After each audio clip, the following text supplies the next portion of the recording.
ચાલો મિત્રો, આજે આપણે ફંક્શનનો અભ્યાસ કરીશું. ધોરણ 10 ની અંદર આ ફંક્શન પૂછાય છે. 80 માર્કના પેપરની અંદર 9 માર્કના ફંક્શન પૂછાતા હોય છે. તેથી ફંક્શનનો પ્રશ્ન એ બધા પ્રશ્નોમાં સૌથી વધુ માર્કવાળો પ્રશ્ન છે. ગ્રામરના કોઈ પણ પ્રશ્નમાં ફંક્શનનો પ્રશ્ન એ સૌથી વધુ માર્ક્સવાળો પ્રશ્ન છે. 3 માર્કની અંદર મેચ ધ ફંક્શન એવી રીતના પ્રશ્ન પૂછાય છે. બીજા 3 માર્કની અંદર સિલેક્ટ ધ પ્રોપર ઓપ્શન એમ કરીને એમસીક્યુ સ્વરૂપમાં 3 પ્રશ્ન પૂછાય છે. અને કમ્પ્લીટ ધ સેન્ટેન્સ એમ કરીને 3 માર્કની અંદર ત્રીજા 3 પ્રશ્ન એટલે કે ટોટલ 9 માર્કના પ્રશ્ન પૂછાય છે. તો મિત્રો, ચાલો આપણે આવા ફંક્શનનો આજે આપણે અભ્યાસ કરીશું. આ ફંક્શનો શીખવા માટે કઈ કઈ વાતનું ધ્યાન રાખશું તે પણ સમજશું. તો સૌથી પહેલા જે ફંક્શન હોય તેની અંદર નિશ્ચિત શબ્દ હોય છે. તે શબ્દ યાદ રાખીએ એટલે આપણને ફંક્શન આવડી જાય. દાખલા તરીકે અહીં સ્ક્રીન ઉપર તમે જોઈ શકો છો, પહેલું ફંક્શન છે એબિલિટી એટલે ક્ષમતા. તેની અંદર 3 મહત્વના શબ્દ છે કેન, કુડ અને બી એબલ ટુ. બરાબર, અહીં લખેલું છે ઉપર આપેલા બધા શબ્દમાંથી કોઈ પણ શબ્દ વાક્યમાં આવે તેવા વાક્યને એબિલિટી કહે છે. બરાબર, ઉદાહરણ પણ આપેલા છે. I can sing well, I am able to sing well. I could sing well, I was able to sing well. બરાબર, એટલે કોઈ પણ વાક્યની અંદર કેન, કુડ કે એબલ આ શબ્દ આવે છે તો એ વાક્યને એબિલિટીનું વાક્ય કહેવાય છે. તે આપણે યાદ રાખવાનું છે. બીજું છે આપણે જોઈ શકીએ છીએ, બીજું ફંક્શન છે પોસિબિલિટી શક્યતા. એમાં બે જ શબ્દ આવે છે મે અને માઇટ. તેથી જે ફંક્શનની અંદર મે અથવા માઇટ હોય, જે વાક્યની અંદર મે અથવા માઇટ હોય તેવા વાક્યને પોસિબિલિટીનું ફંક્શન કહે છે. અહીં ઉદાહરણ આપેલા છે. It may rain today, may I come in sir, you might have passed. તો આ ત્રણેય વાક્ય પોસિબિલિટીના વાક્ય છે, તે આપણે જોઈ શકીએ. ત્રીજું છે ડિસ્ક્રાઇબિંગ પાસ્ટ. તો આ ફંક્શન ક્યારે વપરાય છે? જ્યારે કોઈ વાક્ય ભૂતકાળમાં આપેલું હોય ત્યારે તે વાક્યને ડિસ્ક્રાઇબિંગ પાસ્ટ તરીકે ઓળખાય છે. ઉદાહરણ આપેલા છે. Roy visited the USA, my friend went to the stadium, she purchased the bicycle from the market. આમ અહીં આપેલા 3 વાક્ય ભૂતકાળના છે, તેથી તેને ડિસ્ક્રાઇબિંગ પાસ્ટ એવી રીતનું આપણે કહી શકીએ છીએ. પછીનું ફંક્શન છે નેસેસિટી એટલે આવશ્યકતા. તેમાં બે શબ્દ આપણે યાદ રાખવાના છે, એક નીડ અને એક હેવ ટુ. નીડ વાળા અને હેવ ટુ વાળા કોઈ પણ વાક્યને નેસેસિટી કહેવાય. ઉદાહરણ અહીં આપેલા છે. I need not go to school. મારે સ્કૂલે જવાની જરૂર નથી. બરાબર, અને અથવા તો બીજું વાક્ય આપેલું છે you have to work hard. એટલે તમારે સખત કામ કરવું પડે તેમ છે. you need to complete your work. તમારે તમારું કામ પૂરું કરવું જરૂરી છે. તો અહીં 3 વાક્યમાં નીડ અને હેવ ટુ શબ્દ વપરાયેલ છે, તેથી તે ત્રણેય વાક્યોને નેસેસિટી કહી શકાય છે. ત્યાર પછીનું ફંક્શન છે રીઝન. રીઝન એટલે કારણ. તો તેની અંદર કેટલા શબ્દ આવે છે? 6 શબ્દ આવે છે, જે આપણે યાદ રાખશું. 7 શબ્દ છે. પેલું છે બીકોઝ, સિન્સ ને એઝ. આ 3 શબ્દ છે અને ત્રણેયનો શબ્દનો અર્થ છે કારણ કે. અત્યાર સુધી બીકોઝ એટલે કારણ કે તે આપણને ધ્યાનમાં જ છે, પણ સિન્સ અને એઝ નો અર્થ પણ કારણ કે થઈ શકે તે આપણે સમજી શકીએ છીએ. જેમ કે અહીં પેલું વાક્ય છે I did not go to school because I was ill. સ્કૂલે ન ગયો કારણ કે બીમાર હતો. અહીં બીકોઝ શબ્દની જગ્યાએ આપણે સિન્સ ને એઝ પણ વાપરી શકીએ છીએ. I did not go to school since I was ill, as I was ill. આવી રીતના આપણે કહી શકીએ છીએ. તેવી જ રીતના જેમ બીકોઝ, સિન્સ ને એઝ આ 3 કંજક્શન છે રીઝન ની અંદર, એવી રીતના બીજા 4 because of, on account of એનો અર્થ છે ને કારણે. ઓઇંગ ટુ, ડ્યુ ટુ તેનો અર્થ છે ને કારણે. બરાબર, એટલે ચારે શબ્દનો અર્થ સરખો જ છે, પરંતુ because of, on account of ની વાક્યરચના સરખી છે. ઓઇંગ ટુ અને ડ્યુ ટુ ની વાક્યરચના પણ સરખી છે. અહીં ઉદાહરણ આપેલું છે because of my being ill I did not go to school. મારા બીમાર હોવાને કારણે હું સ્કૂલે ગયો નથી. એવી જ રીતના બીજું છે because of or due to my illness I did not go to school. બીમારીને કારણે હું સ્કૂલે ગયો ન હતો. બરાબર, આવી રીતનું વાક્ય છે. બીકોઝ ઓફ અને ઓઇંગ ટુ અને બીકોઝ ઓફ અને એકાઉન્ટ ઓફ અને ઓઇંગ ટુ અને ડ્યુ ટુ આ બેમાં શું ફેર છે? તો બીકોઝ ઓફ અને ઓન એકાઉન્ટ ઓફ એના પછી તમે આઈએનજી વાળા ક્રિયાપદનું સ્વરૂપ મૂકી શકો છો, અથવા તો નાઉન ઇલનેસ આમ પણ લખી શકો છો. પણ ડ્યુ ટુ પછી આવી રીતનું ક્રિયાપદ લખી શકાતું નથી. ડ્યુ ટુ અને ઓઈંગ ટુ પછી નાઉન જ લખવું પડે છે. આટલો જ બંનેની અંદર ફરક છે. પણ જો આપણે આ 6 શબ્દ યાદ રાખશું કે જે વાક્યમાં because, since, as, because of, on account of, due to, owing to આ 7 શબ્દ આવે તે વાક્યને રીઝન કહે છે. ત્યાર પછીનું જે ફંક્શન છે એનું નામ છે રિઝલ્ટ. રિઝલ્ટ એટલે પરિણામ. તો પરિણામમાં કેટલા શબ્દ આવે છે મિત્રો? જો પહેલો શબ્દ છે સો અને therefore, એ બેનો અર્થ થાય છે તેથી. બીજો શબ્દ છે સો ડોટ ડોટ ડોટ ધેટ અને સચ ડોટ ડોટ ડોટ ધેટ. ત્રીજો શબ્દ છે ટુ અને ઇનફ. બરાબર? તો આવી રીતના આ જે 6 કંજક્શન છે તેને આપણે યાદ રાખવાના છે. હવે સો therefore વાળા વાક્ય તો આપણને ખબર જ હોય, તેથી અહીં લખેલા નથી. પણ સો ધેટ અને સચ ધેટ વાળા વાક્ય કેવા હોય તે અહીં લખેલું છે. The poem is so difficult that I cannot understand it. Poem એટલી ડિફિકલ્ટ છે કે હું સમજી શકતો નથી. આમ સો વચ્ચે એડજેક્ટિવ અને ધેટ આમ જુદું આવે છે,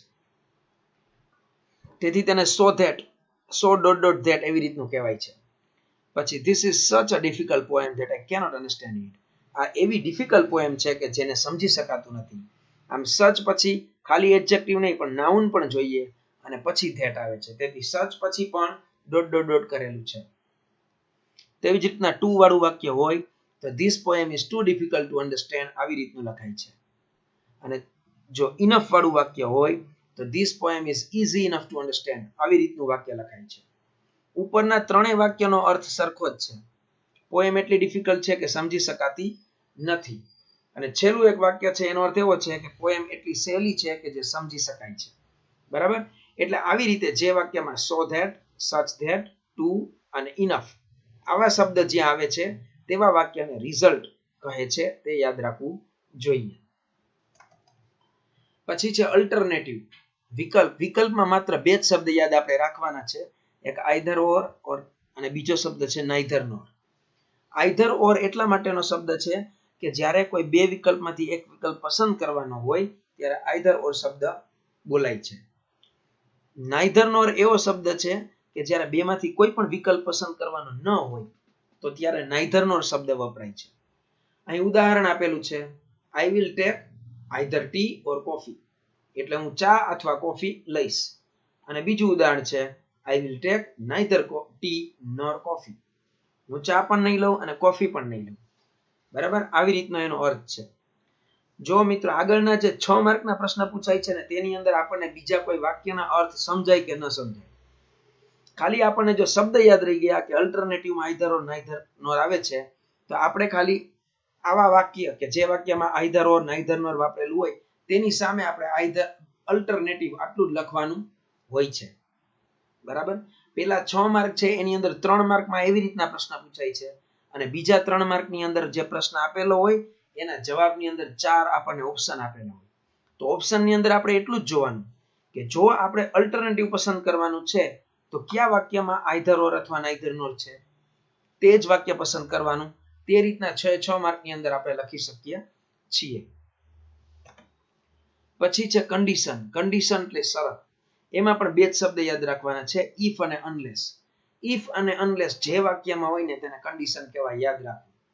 if you work hard you will pass, જો તમે મહેનત કરશો પાસ થશો. Unless you work hard you will not pass, જો તમે મહેનત નહીં કરો તમે પાસ નહીં થાવ. આમ અનલેસ નો અર્થ છે ઇફ નોટ. બરાબર? ઇફ નકાર વાળું વાક્ય હોય તો એને અનલેસ કહેવાય છે. પણ આપણે તો અત્યારે ખાલી એટલું જ યાદ રાખવું છે કે જે વાક્યમાં ઇફ આવે અથવા જે વાક્યમાં અનલેસ આવે તેને કન્ડિશન કહે છે. બરાબર? ત્યાર પછી છે કમ્પેરિઝન. કમ્પેરિઝન એટલે તુલના કરવી. આ કમ્પેરિઝન જે ફંક્શન છે તેની અંદર ડિગ્રીના વાક્ય આપેલા હોય છે. અને ડિગ્રીના વાક્યની અંદર કયા કયા શબ્દ હોય તો પોઝિટિવ ડિગ્રી હોય તો એની અંદર આવા શબ્દ હોય, એઝ ડોટ ડોટ એઝ, સો ડોટ ડોટ એઝ. એના ઉદાહરણ સામે આપેલા છે, આપણે જોઈ શકીએ છીએ. she is as clever as he is not so clever as she. તો આ બંને વાક્યમાં તમે જોઈ શકશો, આમાં એસ, આમાં સો એસ આપેલું છે. તેથી આ બંને વાક્ય પોઝિટિવ ડિગ્રીના છે, તેથી તેને કમ્પેરિઝન કહી શકાય. તેવી જ રીતનું બીજો શબ્દ છે ER ધેન. ધેન વાળું કોઈ પણ વાક્ય પણ THAN આ યાદ રાખવું, કારણ કે THEN પણ શબ્દ છે પણ ઈ ધેન નો અર્થ પછી થાય, અને આ ધેન છે એ ડિગ્રીમાં આવે છે THAN. તેથી જે વાક્યમાં THAN હોય તેને કમ્પેરિઝન કહેવાય એમ યાદ રાખવું. ઉદાહરણ આપેલું છે he is cleverer than any other student. તો અહીં ધેન શબ્દ આપેલો છે તેથી તેને કમ્પેરિઝન કહેવાય છે, તે ધ્યાનમાં રાખવું. તેવી જ રીતના છેલ્લો શબ્દ છે ધ અને EST. આ સુપરલેટિવ ડિગ્રીનો શબ્દ છે. ધ પછી કોઈ પણ એડજેક્ટિવ ને EST લગાડેલું હોય. ધ ક્લેવરેસ્ટ, બરાબર, ધ સ્મોલેસ્ટ, ધ બિગેસ્ટ, આવી રીતના જે કંઈ પણ શબ્દ જે વાક્યમાં હોય તેને કમ્પેરિઝન કહેવાય છે એમ યાદ રાખવું. ત્યારબાદ કોન્ટ્રાસ્ટ, વિરોધાભાસ વાળા વાક્ય હોય છે.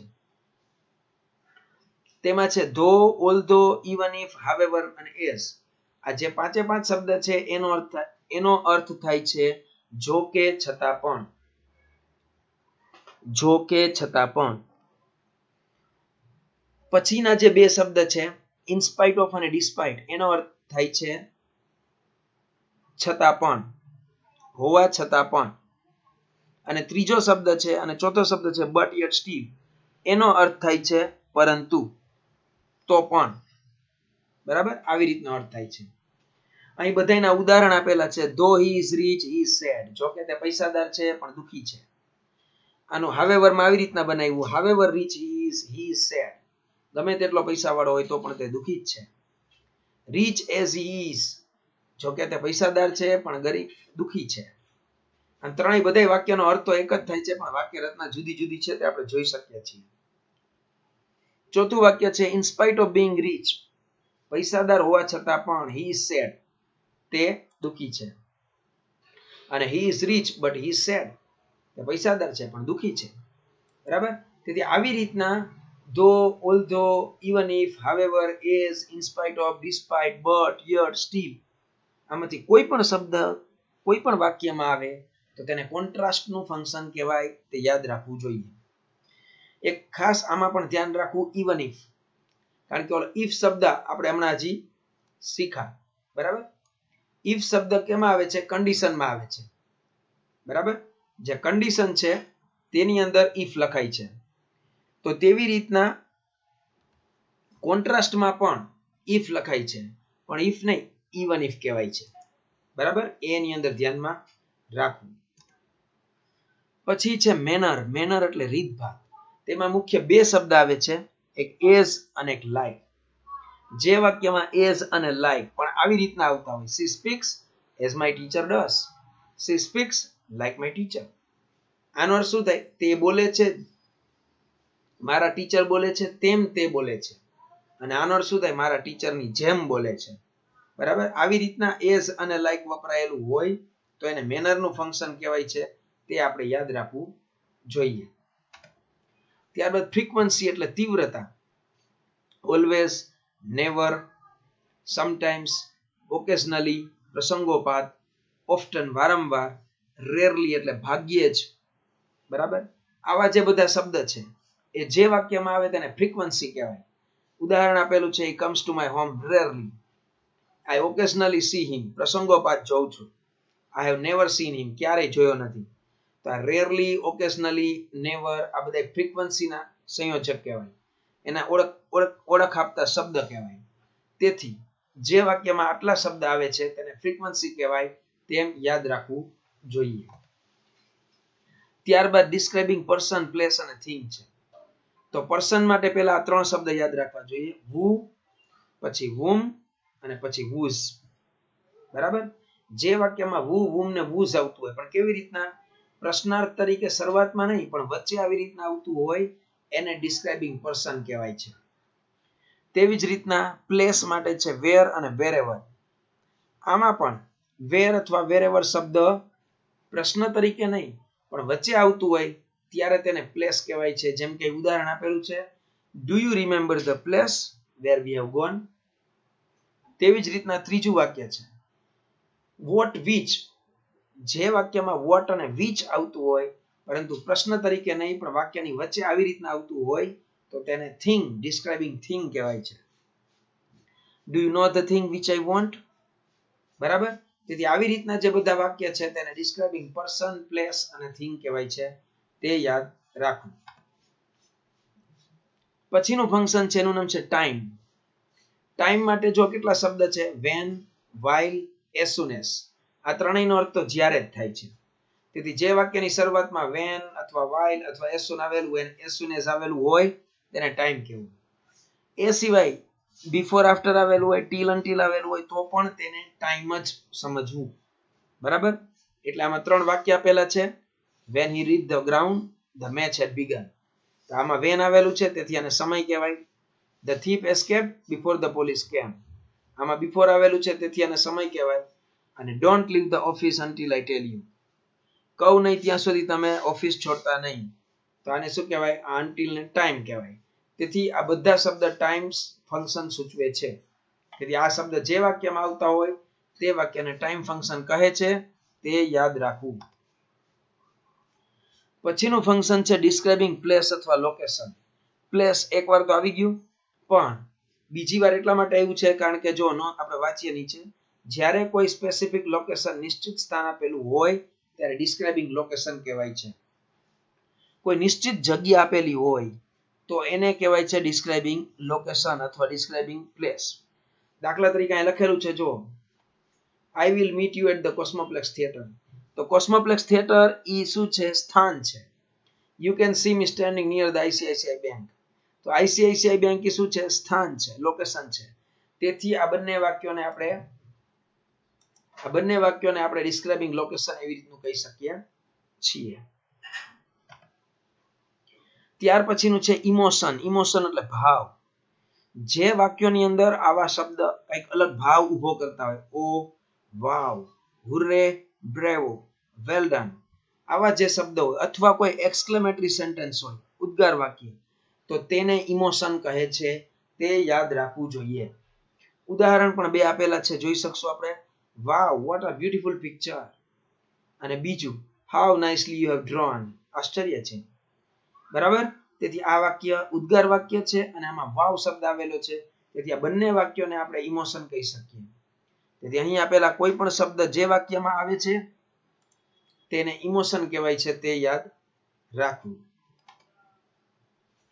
ત્યારબાદ નાઇસ્ટીઝ એટલે શુભેચ્છાઓ. શુભેચ્છાઓ માટે જુદી જુદી પ્રકારની શુભેચ્છા હોય છે, તે અહીં લખેલી છે. જે કોઈ પણ વાક્યમાં તે શબ્દ આવે તેને નાઇસ્ટીઝ એટલે શુભેચ્છાઓનું ફંક્શન કહેવાય છે. આપણે જોઈ શકશું, good morning, happy birthday, congratulations, thanks, welcome, May God bless you, many many happy returns of the day, sorry, good bye. તો આવા જે શબ્દ આપેલા છે એ બધા શબ્દોને નાઇસ્ટીઝ એટલે શુભેચ્છા વ્યક્ત કરનારા શબ્દો કહેવાય છે.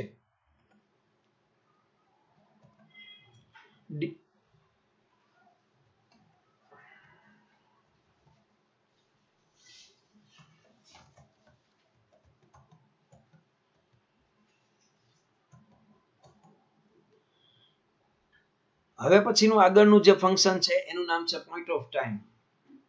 જેને પોઈન્ટ ઓફ ટાઈમ એ કહેવાય, પીરિયડ ઓફ ટાઈમ એ કહેવાય, ડ્યુરેશન ઓફ ટાઈમ એ કહેવાય છે. તો કયા શબ્દોની અંદર પોઈન્ટ ઓફ ટાઈમ કહેવાય, કયા શબ્દમાં પીરિયડ ઓફ ટાઈમ કહેવાય અને કઈ શબ્દની અંદર ડ્યુરેશન ઓફ ટાઈમ કહેવાય તે આપણે સમજી લઈએ.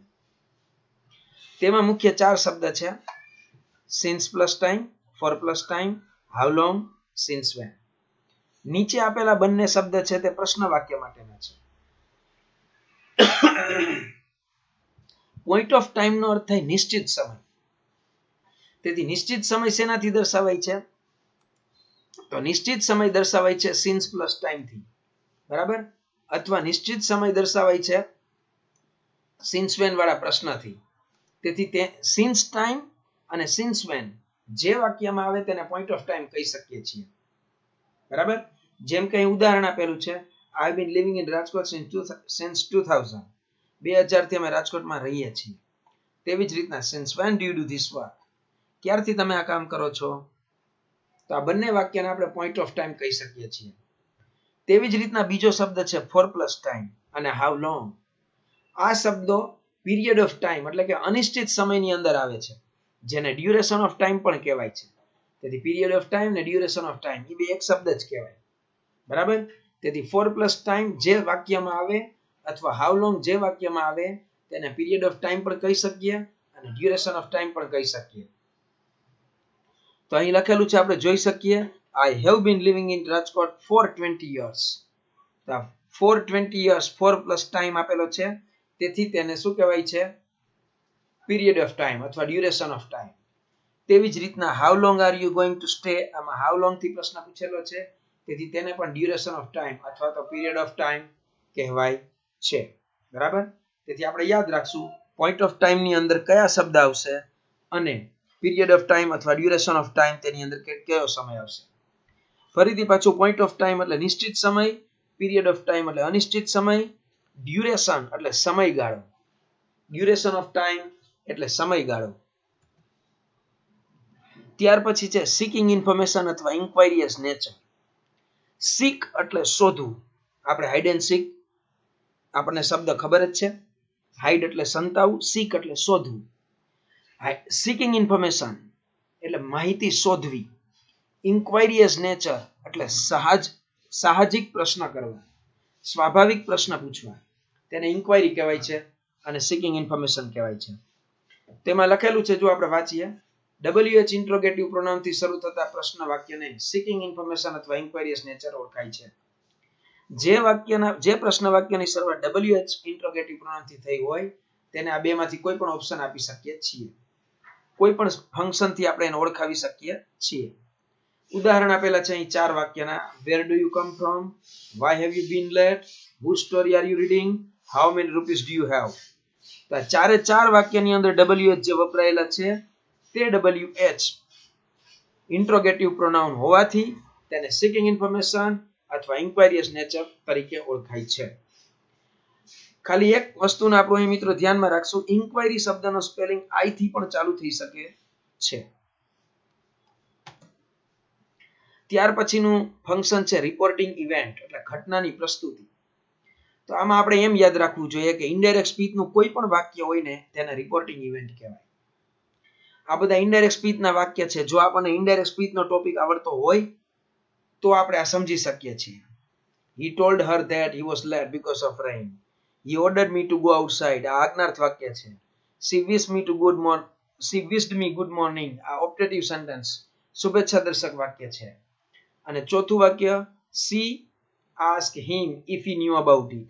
આ પ્રશ્ન વાક્ય છે. ટોલ્ડ વાળું સિમ્પલ વાક્ય છે. બરાબર. આમ આવા જે આજ્ઞાર્થ કાળના વાક્ય હોય તેને રિપોર્ટિંગ ઇવેન્ટ કહેવાય છે, તે યાદ રાખવું. પછીનું છે રિક્વેસ્ટ, સજેસ્ટ, સજેશન અને એડવાઇસ. રિક્વેસ્ટ માટે આ 2 શબ્દ યાદ રાખવા, 3 શબ્દ વુડ, કુડ અને મે. વુડ, કુડ અને મે થી જે પ્રશ્ન પૂછાય તેને રિક્વેસ્ટ કહેવાય અને ત્રણેયથી પ્રશ્ન અહીં પૂછેલો છે. Would you open the door? Could you send me your address? May I come in sir? તેથી આ જે વાક્ય છે ત્રણે રિક્વેસ્ટિંગ વાક્ય કહેવાય. શુડ અને હેડ બેટર આ બંને સમાનાર્થી શબ્દ છે. મારે he should work hard. Sorry, અહીંયા વર્ક શબ્દ છે. ઓકે, બરાબર જ છે. he should work hard પણ ઓબ્લિકમાં હેડ બેટર લખેલું છે. એટલે શુડ અને હેડ બેટર એ બંને સમાનાર્થી શબ્દ છે. તમારે શુડ ન યુઝ કરવું હોય તમે હેડ બેટર પણ યુઝ કરી શકો છો. શુડ નો અર્થ જોઈએ થાય તો હેડ બેટર નો અર્થ પણ જોઈએ એવો જ થાય છે. હેડ બેટર માં હેડ એ ભૂતકાળનું રૂપ નથી અને બેટર એ કમ્પેરેટિવ ડિગ્રી ના કોઈ એડજેક્ટિવ નું રૂપ નથી. પણ હેડ બેટર નો અર્થ થાય છે શુડ, તે આપણે ધ્યાનમાં રાખવું. સજેશન અથવા એડવાઇસ માટે શુડ, હેડ બેટર શબ્દ વપરાય છે. જેમ વુડ, કુડ, મે માટે મેં કીધું રિક્વેસ્ટ, તેવી રીતના પ્લીઝ અને કાઇન્ડલી જેવા શબ્દ પણ રિક્વેસ્ટમાં વપરાતા હોય છે. પછી છે પર્પસ. પર્પસ એટલે હેતુ, ઈરાદો. એની અંદર પણ 6 શબ્દ છે. In order that, so that એનો અર્થ થાય છે જેથી. ઇન ઓર્ડર ટુ, એનો અર્થ થાય છે ના હેતુથી, ના માટે. ફોર અને વિથ અ વ્યૂ ટુ એનો અર્થ થાય છે ના હેતુથી, ના માટે. બધા શબ્દોનો ઉપયોગ આપણે અહીં કરેલો છે, આપણે જોઈ શકીએ છીએ. આઈ ગો ટુ સ્કૂલ, હું સ્કૂલે જાઉં છું જેથી. In order that, so that જેથી. આઈ કેન સ્ટડી, હું અભ્યાસ કરી શકું.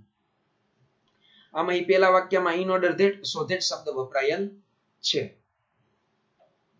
તેવી રીતના બીજું વાક્ય છે I go to school in order to અથવા to study. હું સ્કૂલે જાઉં છું શેના માટે? અભ્યાસ કરવા માટે. I go to school with a view to for studying. હું સ્કૂલે જાઉં છું શેના માટે? અભ્યાસ કરવા માટે. ખાલી મિત્રો આમાં એટલું જ યાદ રાખવાનું છે with a view to હોય તો એના પછી અથવા for પછી ing વાળું ક્રિયાપદ લખાય છે. હવે આ વાક્યમાં તો for પછી ખાલી જો સ્ટડી શબ્દ મૂકીએ તો પણ ચાલે, કારણ કે સ્ટડી શબ્દ ઈ નાઉન પણ છે એટલા માટે. બરાબર? તેથી આ 6 શબ્દ આપણે યાદ રાખશું: in order that, so that, in order to, for, with a view to. આ 6 શબ્દ જે વાક્યની અંદર આવતા હોય તેને પર્પસ કહેવાય છે. ત્યાર પછી છે ક્વોન્ટિટી, ક્વોલિટી, નંબર. ક્વોન્ટિટી અને નંબર આ બે એક જ છે. ક્વોન્ટિટી એટલે જથ્થો દર્શાવો, નંબર એટલે સંખ્યા દર્શાવવી, અને ક્વોલિટી એટલે ગુણવત્તા દર્શાવવી. બરાબર? એક ગુણવત્તા દર્શાવે છે, એક જથ્થો દર્શાવે છે. ગુણવત્તા અથવા સંખ્યા દર્શાવવા માટે હાઉ મેની શબ્દ વપરાય છે અથવા હાઉ મચ શબ્દ વપરાય છે, પણ ક્વોલિટી દર્શાવવા માટે હાઉ શબ્દ વપરાય છે. બરાબર? તેથી આપણે તો એવું ધ્યાનમાં રાખવાનું કે જ્યારે પ્રશ્નની અંદર હાઉ મેની, હાઉ મચ અથવા હાઉ થી પ્રશ્ન પૂછેલ હોય અને સામે ઓપ્શનની અંદર જો ક્વોન્ટિટી, ક્વોલિટી જેવા ફંક્શનના નામ આપેલા હોય તો આપણે તે સિલેક્ટ કરી શકીએ છીએ. ક્વોન્ટિટી એટલે ગણી શકાય તેવું છે, તેથી હાઉ મેની વાળું વાક્ય આવે છે. બરાબર? નંબર એવી જ રીતનો છે, ગણી શકાય એવી સંખ્યા છે, તેથી હાઉ મેની આવે છે. ક્વોલિટી એટલે ગુણવત્તા છે, તે ગણી શકાતી નથી, તેથી હાઉ મચ લઈ શકીએ છીએ, અથવા હાઉ થી પણ પ્રશ્ન આપણે પૂછી શકીએ છીએ. ત્યાર પછી છે ડિસ્ક્રાઇબિંગ એક્શન. ડિસ્ક્રાઇબિંગ એક્શન એટલે કાર્યનું વર્ણન. પણ બે રીતના ડિસ્ક્રાઇબિંગ એક્શન પૂછી શકાય છે. અહીં લખેલું છે કોઈ સ્પેસિફિક એક્શન એટલે નિશ્ચિત કાર્ય અથવા તો પેસિવ વોઇસ નું વાક્ય હોય તેને ડિસ્ક્રાઇબિંગ એક્શન કહે છે. કાં તો પેસિવ વોઇસ નું વાક્ય હોવું જોઈએ અને કાં કોઈ કાર્ય થતું હોય એવું આપણને દેખાવું જોઈએ. દાખલા તરીકે porter is making the pots. તો આમાં પોર્ટર છે, તે પોટ બનાવે છે, ઘડો બનાવે છે. આ કોઈ ક્રિયા છે. તેવી જ રીતના a zoo is visited by me અને cricket was played by him. આ બંને પેસિવ વોઇસ ના વાક્ય છે, તેથી એને પણ ડિસ્ક્રાઇબિંગ એક્શન કહી શકાય. અને the student was reading the book. આમાં સ્ટુડન્ટ બુક વાંચે છે એવી ક્રિયા છે, તેથી તેને સ્પેસિફિક એક્શન કહી શકાય, તેથી ડિસ્ક્રાઇબિંગ એક્શન પણ તેને કહી શકાય છે.